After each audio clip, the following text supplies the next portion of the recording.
Assalamu alaikum, dear viewers. I hope that you are quite well by the merciful of Almighty. Welcome to my new class, and I also hope you will share this video among your friends, and you also will watch this video until I finish.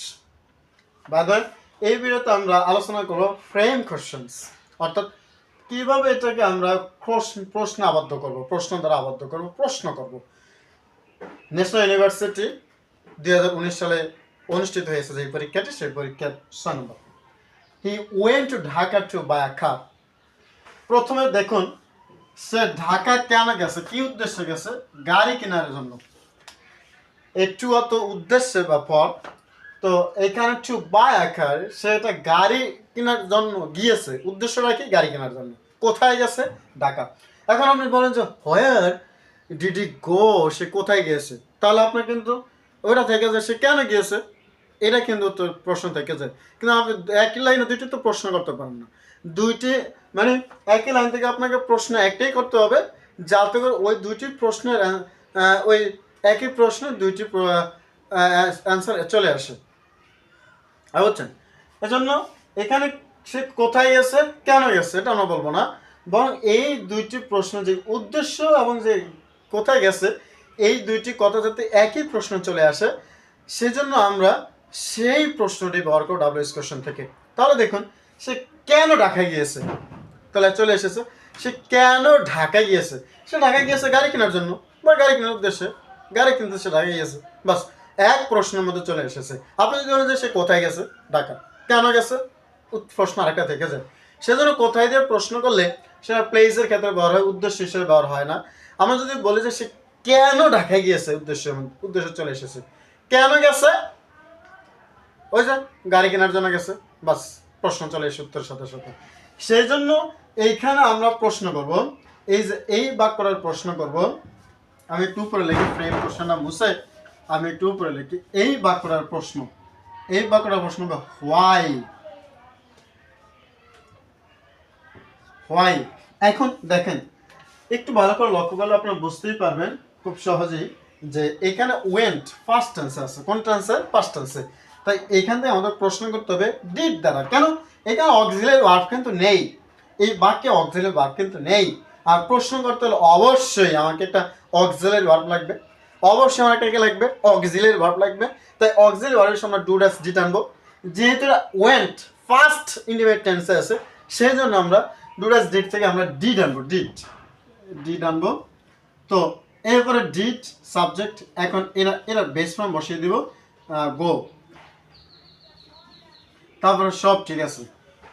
Why did he go to Dhaka, DACK Dhaka. কেন সে ঢাকায় গিয়েছিল? Why did he go to Dhaka, কেন সে ঢাকায় গিয়েছিল? উত্তর, he went to Dhaka to buy a car, সে একটি গাড়ি কিনতে ঢাকায় গিয়েছিল। আশা করি বুঝতে পেরেছেন। B number, Shakespeare was a playwright. তো প্লেরাইটটা কে এখানে? শেক্সপিয়ার। প্লেরাইটটা কে? শেক্সপিয়ার। তাহলে উত্তর আসবে শেক্সপিয়ার। এখানে আমরা ব্যক্তির ক্ষেত্রে হু ব্যবহার করব, সেজন্য আমরা এখানে এই শেক্সপিয়ারের জায়গায় শেক্সপিয়ারটা মুছে দিয়ে শুধু আমরা বির জায়গায় লিখব হু, আর সব ঠিক আছে। এখানে প্রশ্নবোধক চিহ্ন, হু ওয়াজ আ প্লেরাইট। তাহলে উত্তর হবে কে? শেক্সপিয়ার। আশা করি বুঝতে পেরেছি, খুব সুন্দর। হি লিভস ইন লন্ডন, এই হচ্ছে একেবারে বাচ্চাদের পড়া, একেবারে সহজ। সে লন্ডনে থাকে, সে লন্ডনে থাকে বা সে লন্ডনে বাস করে। তাহলে প্রশ্ন করতে পারি, এখন দেখুন যেহেতু সে লন্ডনে বাস করে, লন্ডন একটা জায়গা, লন্ডন একটা কি জায়গা, দেশ, একটা দেশ।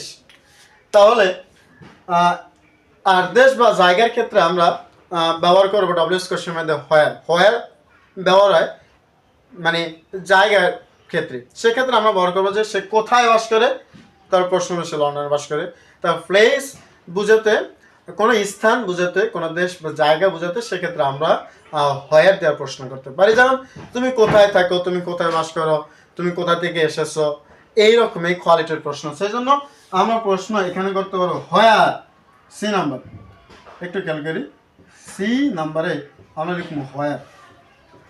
যেহেতু ভার্বের সাথে এস বা ইএস রয়েছে, তবে এটা প্রেজেন্ট ডেফিনিট টেন্স এবং সাবজেক্ট থার্ড পারসন সিঙ্গুলার, সেই জন্য আমরা এখানে ব্যবহার করবো ডাজ।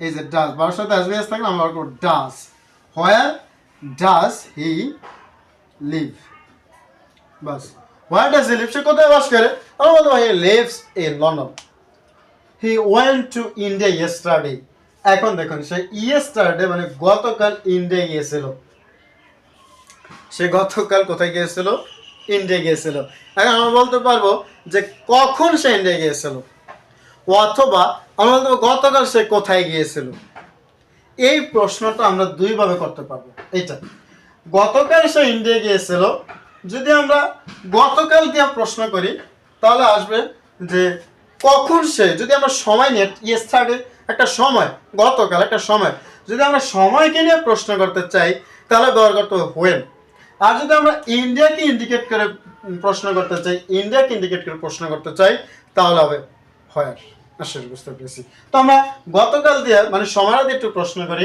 সময় দিয়ে প্রশ্ন করবো এই অর্থে কারণ হোয়ার দিয়ে আমরা একটা প্রশ্ন করে ফেলছি তাহলে আমরা সময় দিয়ে একটা প্রশ্ন করি সুন্দর হবে তো কখন সে ইন্ডিয়া গিয়েছিল কখন গতকাল সে ইন্ডিয়া গিয়েছিল তাহলে এখানে দেখুন ডি নাম্বার আমি এখানে লিখি অ্যান্সারটা আমি এখানে লিখি হোয়েন আমরা বলবো হোয়েন এনে দেখুন পাস্ট ইনডেফিনিট টেন্স সেজন্য আমরা ব্যবহার করবো ডিড হোয়েন ইট ডিড তারপরে এটা প্রেজেন্ট ফর্ম ব্যবহার করবো base when it did subject হলো হি এবারে ওয়েন্টের প্রেজেন্ট ফর্ম হলো গো to Dhaka India sorry when did he go to India কখন সে ইন্ডিয়া গিয়েছিল তো he went to India yesterday গতকাল সে ইন্ডিয়া গিয়েছিল আসলে ফ্রেম কোশ্চেনের যে প্রশ্নটা ছিল 2019 সালে অনুষ্ঠিত পরীক্ষার ন্যাশনাল ইউনিভার্সিটিতে সেই প্রশ্নটা আসলে বুঝতে পেরেছেন প্রয়োজন সকলেরই বন্ধুরা আশা করি সবার সাথে ক্লাসটা শেয়ার করে দেবেন যদি ভালো লাগে অবশ্যই কমেন্টে জানাবেন কোন ক্লাস গ্রামারের কোন ক্লাস আপনাদের প্রয়োজন যে কোনো ক্লাসের কোন গ্রামার আপনার প্রয়োজন অবশ্যই কমেন্টে জানিয়ে দেবেন ধন্যবাদ সকলে আল্লাহ হাফেজ আসসালামু আলাইকুম